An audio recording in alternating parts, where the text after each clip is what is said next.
Shut up and sit down.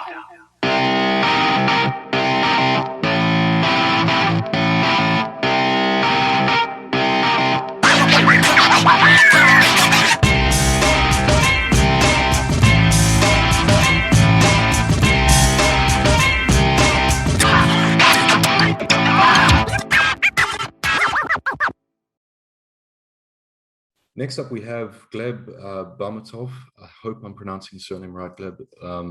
Here to talk to us about end-to-end testing with Cypress. Did I get it right? Yeah, absolutely. No, you did perfect. Awesome. Good news, good news. It's always a bit of a challenge because we work with so many people from all over the world. You never really know these days. It's you never know. It's always interesting. Yeah. So yeah, I don't know if you would like to get straight into it or if you'd like to give us a little bit of background about yourself. What do you do? Let me try sharing the screen so these people know the title of my talk. Perfect. Yeah, okay. It's working perfectly. Perfect. And thank you, Dean, thank you for inviting me. I really appreciate a chance to learn share my learnings about testing. Right? I think testing is something that everyone kind of likes to avoid, and testing is something that everyone has to do. So the more we can share how to do things, the better. It's true, but I also think with Cypress, it's getting a little bit nicer, right? Every step of the way, people are slowly understanding that it's getting to a point where we're not. Cool. By the end of this talk, you'll be like, how come I'm not testing, using Cypress like every day, right? So thank you so much for inviting me. Thank you for joining. I want to talk about end-to-end testing for a real-time chat web application. I have a screenshot of two browsers chatting through a real-time Socket.io connection. So let's see how we can test this application. I'm Gleb Bahmutov. I recently joined Mercari US. I work as a Senior Director of Engineering. And the slides for this talk are already public. The slides are very code heavy. So if you kind of want to see everything, the slides are there. I will try just to point out the most important things on each slide. Before I start, I want to remind that we are seeing the effects of climate emergency today. And if we don't turn the ship around, it's not going to be pretty, not for our children and not even for ourselves. And, it's possible to survive, but we need to act now. We have to change our lives, but most important, we have to organize. You cannot do things by yourself. This is a big problem. So join an organization and do something every week, every day, every month. On my agenda, I will show this Socket.io chat application, but then we'll start testing it. And we can actually test that application at different points. So I'll show how to test it at 4 different points, but will give you different perspective on your code. And then I hope to answer any questions that you might have at the end of the presentation. I will keep an eye on a chat. So if you have something, you can post a message there. I have a lot of experience with front-end and back-end code. I'm now mostly do JavaScript, but as I found out from the pub quiz, I don't know JavaScript that well, turns out. What's relevant for this presentation is that for the last 4 years, I worked at Cypress.io as a VP of engineering and engineer coding features every day. So when I show Cypress, it's because I think it's a great tool, and I'm happy to have been part of development of that tool. Okay, so here's my chat application. You open a browser, you go to localhost 8080, it asks you for a name, and then you can post messages. If there is no one, you just see the messages. But if another user joins the same server, you see the message, you can post messages and see together messages from one user going to another user. So all the code is there. There is a repo with the source code and all the tests. So the Socket.io server is standard. I'm using Socket.io library. And every time there's a new connection, the server says, okay, when the user sends me username, I'm going to emit so that everyone knows the user who joined. If there is a chat message arriving, then I'm going to emit it so every user can see it. And in a terminal, you will see those messages, right? One user connected, another user connected, and then a user posts a message. On a client, we're using the socket.io library that the server serves. And when you get the socket object, then, for example, when the user submits a message by clicking the form, then you emit a chat message and the text of a message. It goes to the server, emits, and broadcasts everywhere. When the message arrives, by listening to the socket object, you can put it in the user interface. The first thing the application is doing when you load the page, it actually prompts you, like, what's your name? And then uses a socket to emit the username, which goes to the server and propagates to all our clients. So does this application work? I can probably open it on my machine, try it out, but in reality, it's so easy to break things. So we really need some tests, and we better have automated tests. So we can start writing a test. In Cypress, you create a JavaScript file, you visit the page will prompt me, so I need to stop window object prompt method and return, let's say, site. Okay, and then we can test the page itself to make sure that the site joined the chat is visible. And then we can try posting the message by typing in the input box, hello there, clicking enter, and then we make sure that the page shows that message. You can see that the typical end-to-end test follows this command assertion pattern. This is how it looks when it runs inside the Cypress. You can see the real browser. You can see, if you hover, how the page looked at that particular moment. You can see the message appearing in the box. You can see that the right username is showing for the message. You can see everything. But here's the problem. Does the app really work?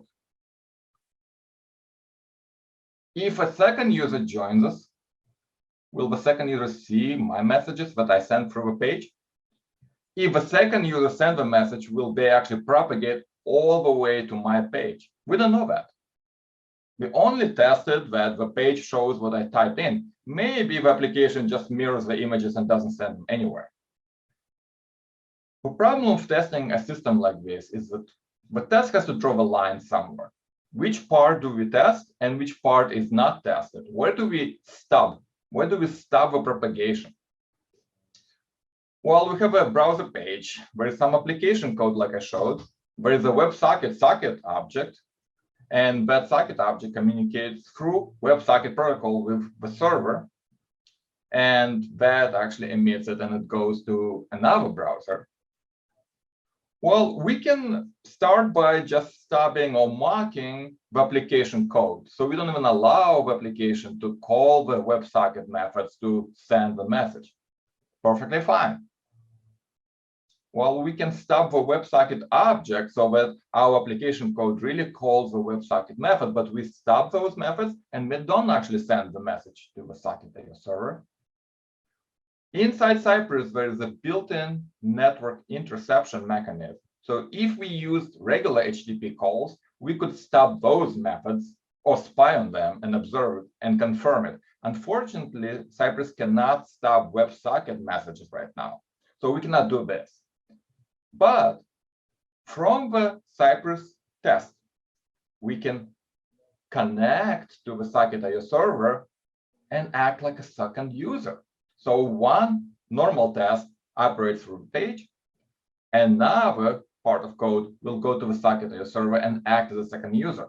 So we can do that, or we can act as a second user by opening a second Cypress test runner and letting two browsers talk through the intermediate socket.io server. Okay, so let's start with a simple thing. Let's stop application code. What we have to do, if we want to stop a method, just like we stop window.prompt method, we have to create a class or an object inside the application code. So we have to modify the code a little bit, create this client actions that has all the methods that interact with the socket. All those methods will call the WebSocket methods. And instead of, for example, when we submit a new text message of calling the WebSocket emit, we just say client action send message. So we call our own intermediate method. And when a socket.io message arrives, it calls the client action method as well. Now, the cool thing about this is that we can expose that object by setting it on a window object. So if our application code is running inside a Cypress test by checking window.cypress, then we can say, hey, that client object or client actions, just set it on a window object.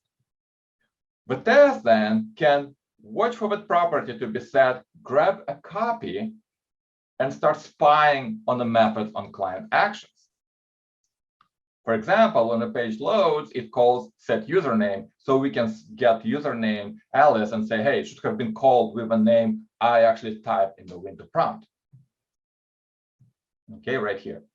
So we can confirm that application code is really called correctly by the page UI. This is how it looks. We can see in pink those spies that we set up. We can see that application really is calling our intermediate object. We can spy on, for example, sending the messages by the page. All right, we can say spy on client actions, method send message. We go to the page UI, entering a message, hello there, and enter. And then we get our spy and say, hey, you should have been called with hello there. We can test arriving messages by saying from the test, get me the client actions object, and then invoke methods, as if the server emitted a message through the socket connection. And then we confirm that the page really shows those messages. So this is how it looks. We got those client action message methods, invoke them, and then the page shows it. So it's good. We confirm that the page and application code works, but we never actually confirm that the socket object is used correctly. And we never confirm that the socket really sends a message to the server and that the messages from the server arrive correctly and are shown correctly on the page. So instead of doing kind of like integration tests in our code, we can say, okay, forget about application code, just use a mock WebSocket object. So there is a library called socket.io-mock. You can create a mock socket. We can keep the last message received. We have to implement those methods that we expect the server to implement, like what do you do on username, what do you do on a chat message, all right?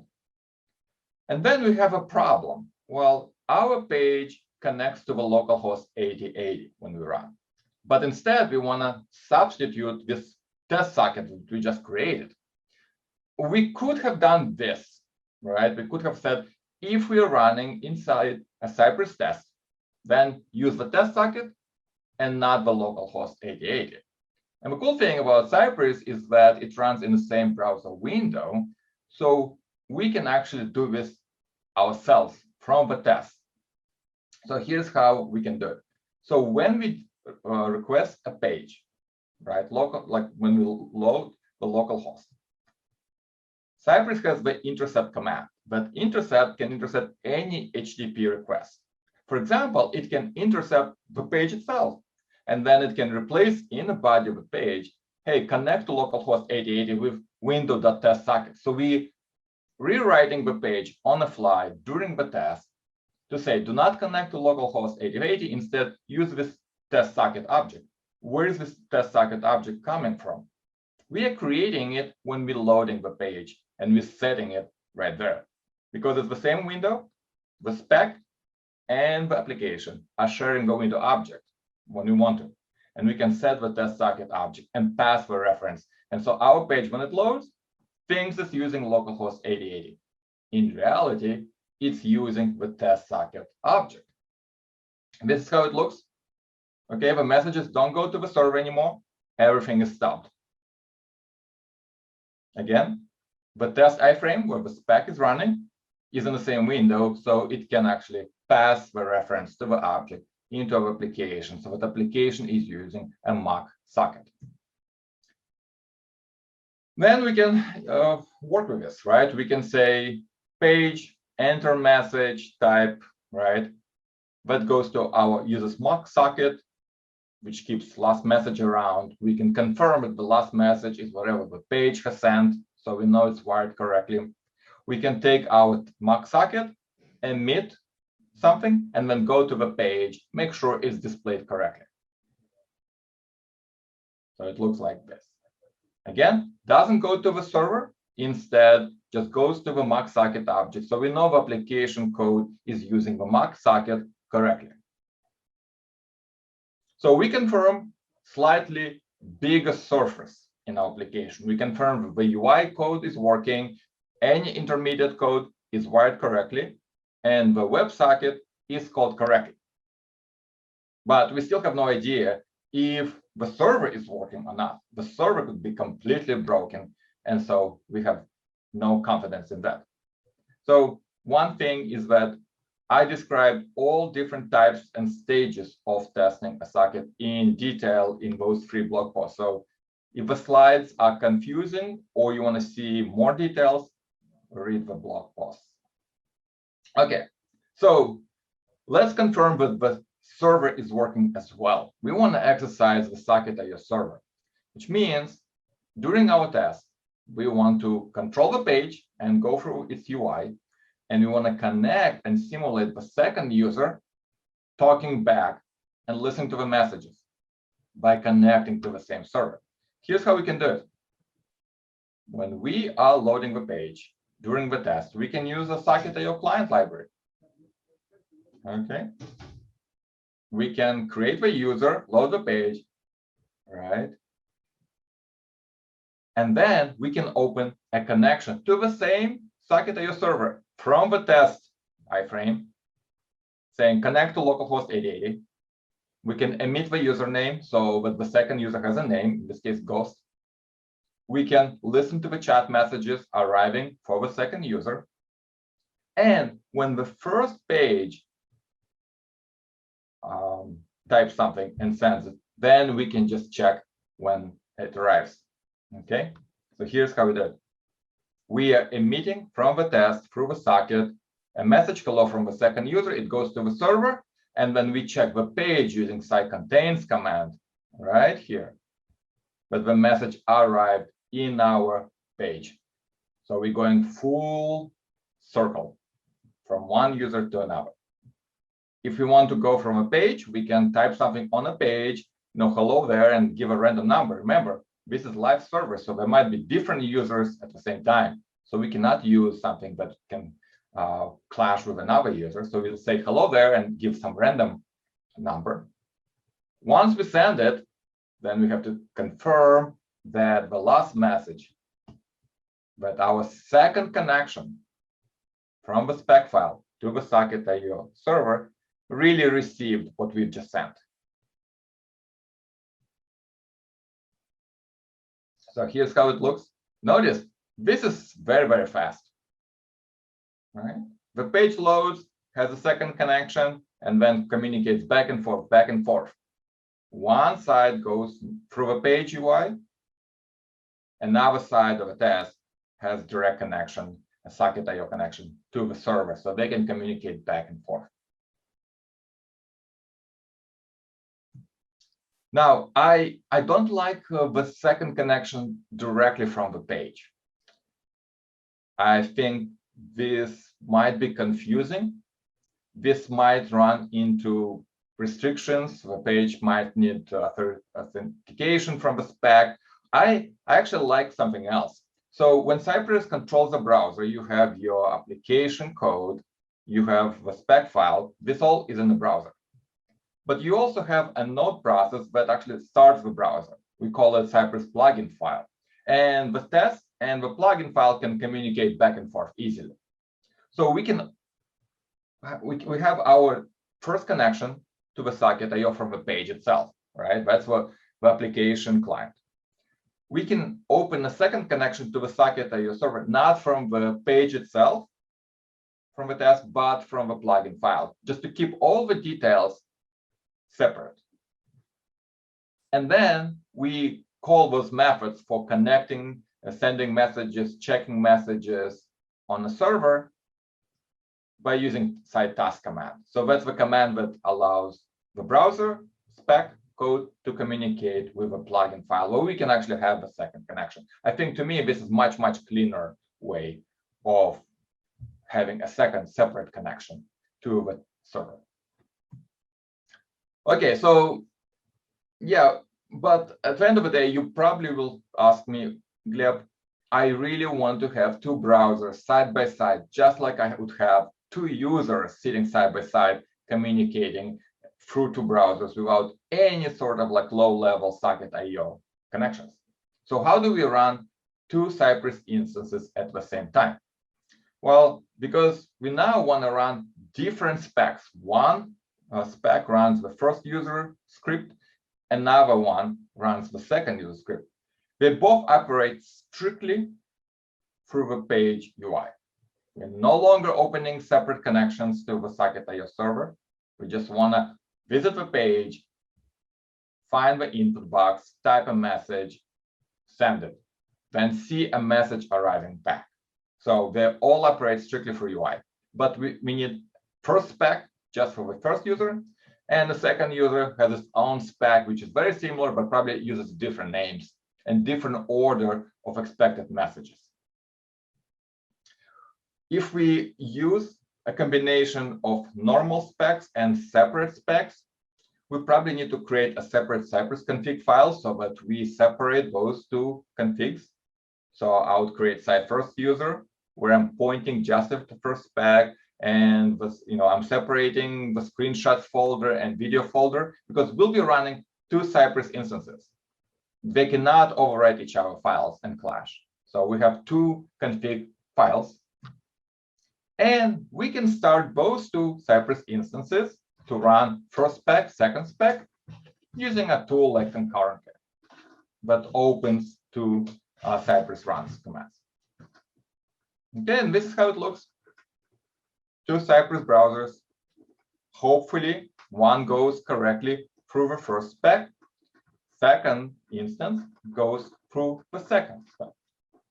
Okay.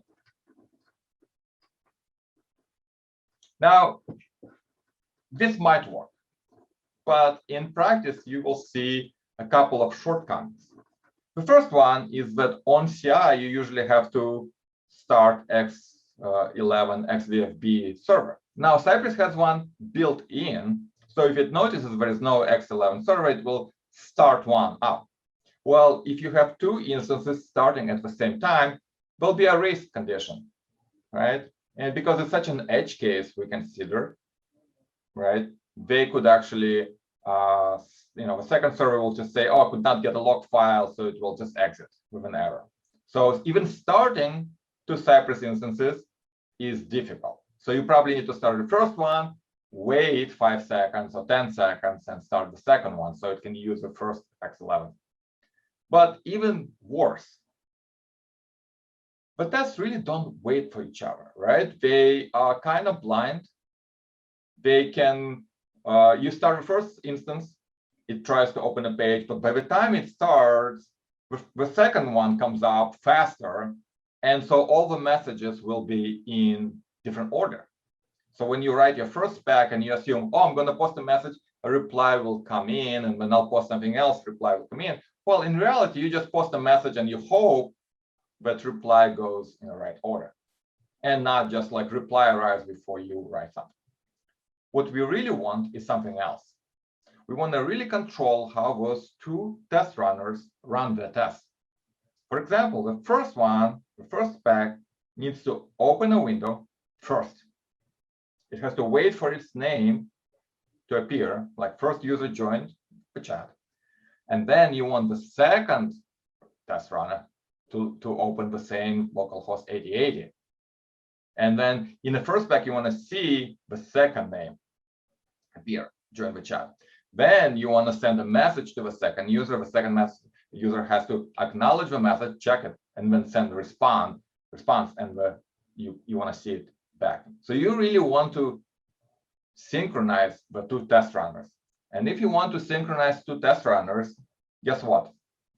You can create a separate socket.io just for synchronizing the Cypress test runners. So in this diagram, in black rectangles and black arrows, I'm showing the regular chat server and two browsers. They communicate from the chat server at port 8080. In blue, I'm showing the Cypress stuff. So we have two Cypress browsers.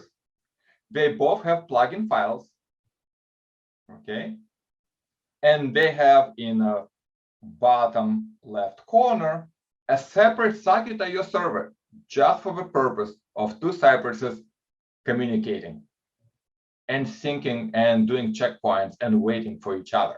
And all you have to implement in that socket.io, just two commands. Checkpoint, that's where you tell everyone, hey, I'm at this checkpoint. If you're waiting for me to do this, I'm here, I'm done. And the second command that you want to implement for two Cypress test runners is wait for checkpoint. That's when you've done your action and you want to make sure that our test runner has caught up and acknowledged it. And then you can continue. So here's how the socket.io server looks, but we will start just for synchronizing. I'm going to run it on a different port, 9090. On each connection, you really want to listen to for checkpoint message, okay? In a plugin file, as soon as the Cypress project opens, I'm going to connect to the localhost 9090. So I have a socket object. If it tells me a checkpoint name, I'm going to save it. That means someone has reached that checkpoint. And I'm just implementing two commands inside my task file, my task. Checkpoint, that's when you tell everyone, hey, I reached this checkpoint, and wait for checkpoint, where we just retry up to timeout if the checkpoint is set. So someone else will broadcast, I reached this checkpoint. Then we'll say, okay, now we can continue. So we just implement this plugin file. And here's how our first test runner that starts, hopefully first, will work. It opens a page, it visits the page, it sets the name. Then it checks that the server has propagated and it displayed, hey, the first user joined the chat. Great. And at that point, we need the second user to join the chat. So we are calling from the first spec, I reached the checkpoint, first user has joined. Okay. So at this point, the second user enters the chat. So we'll wait for it. We'll say task, wait for checkpoint, second user has joined. So this is what the second test runner will emit. And then we'll check our page in the first test runner. I want to see the second name join the chat message displayed. I'm going to wait for the second user to join. It will emit, username, and then hopefully I will see the message. After that, the second user is supposed to post a message. I want to check if that message is visible. And then the first runner will post a message, and it will wait again for the checkpoint. The second user saw glad to be here message. Okay, so we're confirming that the second user acknowledged that it sees the message. And the second spec file, it doesn't visit the page right away. Instead, it says, I'm waiting for checkpoint. The first test runner has to be first. It has to tell me that it reached the checkpoint. Then it will visit, it will set the name. It will make sure it sees its own name. And then it says, I reached the checkpoint. Second user has joined, but will allow the first test runner to continue. Then it will post it, right? And then it will wait for the first user to post a message, and then it'll say checkpoint, second user, so glad to be here. So it will acknowledge that it has received the message and it's displayed, and the message comes from the first user. And once it executes this checkpoint, it's done. And remember, at this point, the first step, the first test is waiting for the checkpoint. So this is how the first test runner looks. Notice it's waiting, right? It started first, and it's waiting, and then it saw messages from the second test runner. Okay, so it joined, waited, and then they can quickly communicate and confirm the messages, and then it's done. And if we look at the video for the second test runner, it's much faster because it just joins, checkpoint, saw the message, done. It never had to wait for the first test runner to start from nothing and visit the page. So the two test runners communicate and always wait for each other to make sure everything goes in the same deterministic order, run after run after run. So I showed 4 different ways, right, of testing code. We can stop application code. We can mock the WebSocket, so we never need the Socket.io server running. We can act as a second user through Socket.io connection separately from the page, or we can run 2 Cypress test runners side by side. So which one is better? In my opinion, acting as a second user, but not starting the full test runner is much better, right? We can, I mean, for the purpose of the page and the Socket.io server, it's completely full end-to-end test, right? Complete full end-to-end test. A second browser communicates exactly as we would communicate through Socket.io connection. We only communicate through public API. We never did something privileged. Well, we don't have to. Right? And still, the test is very fast, right? That was like 2 seconds or less than that to load the page, connect from both ways, exchange a couple of messages, confirm the Socket server is working, the page is showing, the page is sending things. So this is my preferred way of testing real-time chat communication programs. I want to thank you for listening to me. I'll be happy to answer any questions either now or on Twitter. You can find the slides online. You can find the full source code in the given address. Thank you very much. Thanks so much, Gleb. That was really interesting. I used Cypress probably for the first time in late 2016, 2017, when it was still in alpha, I think. And it's so nice to see something with so much potential becoming way, way more mature and actually getting to a point where you can, I honestly really don't like Selenium. And when you see something that really changes the game, really, it's super cool stuff. Thank you so much. Thank you. I appreciate kind words. I appreciate it. No, I mean, this is helpful to all of us, right? It's so great to see. So we have a few questions, not too many, but we have some that I think are pretty cool, actually. And maybe you can give some answers on these because you know the application probably better than anyone here. So one from Velmer, I really hope I'm pronouncing your name correctly. He says, or they say, I had quite an experience testing WebRTC with Selenium in the past. I'm looking forward to seeing how to do similar things using Cypress. So I don't know if you have any experience with WebRTC, but maybe you can share some experience there. So WebRTC can be used to send the established bidirectional connection, right, through WebSocket, I believe, and share video and audio. Also, you can have data channel there, right? So it's always hard to test audio stripping, right? The data connection, we probably can do the same thing that I've shown here, where you exchange a couple of messages. So how would you test it?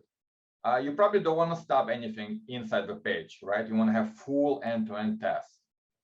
You probably cannot open a second connection, from node process, like I would do for Socket.io, because you really need the browser to open WebRTC connection. So in that case, I would use what I've shown at the end and really open 2 browsers, separate instances, and just have them communicate, right? And then maybe have predetermined signals or content, right? What are you trying to show through WebRTC? Are you trying to stream video? Or maybe just an image, and then confirm you see that image. And if you can exchange web messages through data channel in that WebRTC, that's the easiest, because those are like WebSocket IO messages, you can confirm that they arrived correctly. But I've never had it, so maybe if I have time, I'll create a presentation like that, and I'll create an example app. That would be amazing. Yeah, I'm sure they would love to see that as well. And I mean, you've done a pretty great example here anyway, and you've shared your slides. So if they need help, it's probably all there. Another question from Logan. Do you have any preferred reporter for Cypress? The JUnit one leaves a lot to be desired in our experience. Okay, my favorite reporter is Cypress dashboard, right? I know that's how Cypress IO company makes money, right? But if you look at even like people spend a lot of time doing JUnit, TestRail, Mocha awesome reporters, and then what kind of information do they see after the test run? Really, just basics, like the name of a test, maybe a screenshot on failure, right? And then you look at Cypress dashboard and you see total information about every test run, flaky test, all videos, everything. Like the immediacy of what you can achieve from Cypress dashboard, it just blows every other reporter by far. So if you can, try Cypress dashboard. If not, probably Mocha awesome, I have to say. Cool, thanks. I know you probably are not allowed to talk about this, maybe, I don't know. But I've seen recently that there's an open source version of Cypress dashboard. I don't know if you've looked into that. So we've seen it. I mean, it's been around for like 3 years. It's called Sorry Cypress. I feel sorry for anyone using it, to be honest, right? It always has to catch up. You never get the same thing, right? So here's the thing. Now the creator of Sorry Cypress, and I can completely understand. The main thing why people use it, because Cypress dashboard doesn't have on-prem version. And for many companies, you want to have it on-prem. That's the only valid reason. For everyone else, you're trying to save $75, right? That's the starting plan. Okay, even if you spend 1 hour hosting the dashboard, right? You already blew the budget, right? And you got like 10% of what Cypress dashboard shows you. Yeah. So like, why bother? I understand. Right? If the quality doesn't really cost, like if you don't value the quality of your web application at $70 a month, you probably don't value user experience at all. So that's my experience. Yeah, understandable. No, I wasn't trying to hate on them or anything. I just wanted to see what your experience with that was. Cool, interesting. We have another question from Velmer. They say, Gleb, do you have any experience testing video and audio communication? But I guess you kind of answered that a little bit, but. Not really, but Valmer, I'll see what I can do. Cool. Well, follow him on Twitter, follow Gleb on Twitter. Maybe you can drop your Twitter handle below and everyone can follow that. Sure, that would be useful. And another question from Logan. I'll give you a second there. Yeah. The question from Logan is, do you have any opinions on using application code to test itself? For example, exposing application APIs to Cypress instead of interacting with UI. It's a great question, Logan. So if you look up on Cypress documentation, in Cypress documentation, or on my blog, something called app actions. So remember how I actually hooked into client action object that the application code used, right? And then I could spy on application, like it really called the method internally, or I could emit a message as if it came from a socket by hooking up and calling the app code directly. This is a feature unique to Cypress. But other test runners, they run outside the browser. They cannot access the application code. They cannot stop methods. They cannot call it. They cannot spy on method calls inside the application code. With Cypress, you can. So why would you do that? First of all, it's fast. Rather than going through UI and filling 10 fields and then clicking submit, you can just execute a single call and you set the state, right? Second, it allows you to reach all the things you cannot reach through your application page, right? All the edge cases, right? But unreachable. And second of all, it allows you to actually focus on testing the code for that particular feature and not, for example, go through the login page every time you're trying to even reach the page you want to test. So look up app actions. You can ask me. People always say like, don't hate on page objects. I don't. But it's a feature where you can reach inside application and do this, right? Would you not consider that encroaching on unit testing or territory? Would you consider what I've shown today, where I observe and spy and mock actual application running a page, a unit test? No. I would say it's integration test, where we test the page UI on a live page. We just don't allow the messages to continue to the socket. So I don't think it's encroaching. I think it actually gives you superpower, almost like you're testing a car engine by writing it, but also hooking your computer, right? Your test center into the computer of a car and observing everything, and maybe sometimes like overriding things. Cool. Awesome. Good to have feedback straight from you as well. Damn, it seems like Logan and Velmer have got you busy today. One more question. Gleb, do you think people will stop doing programmatic login when Cypress supports multi-domains? This is the biggest by far limitation of Cypress. It only allows you to test like localhost and not what was shown before, where you travel to Auth0 for login, then redirect back, or at least not without, a lot of technical hoops. Now Cypress is working on allowing you to go from domain to domain. So it's a serious work.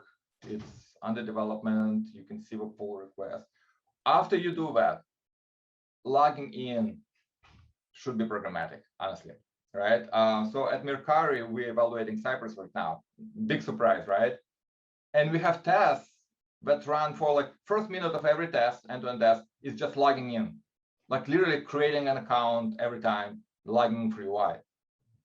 I implemented programmatic login where you get the token, you create an account, if it's not already cached in memory, and then logging in.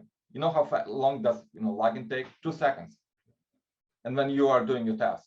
So programmatic login is absolutely essential.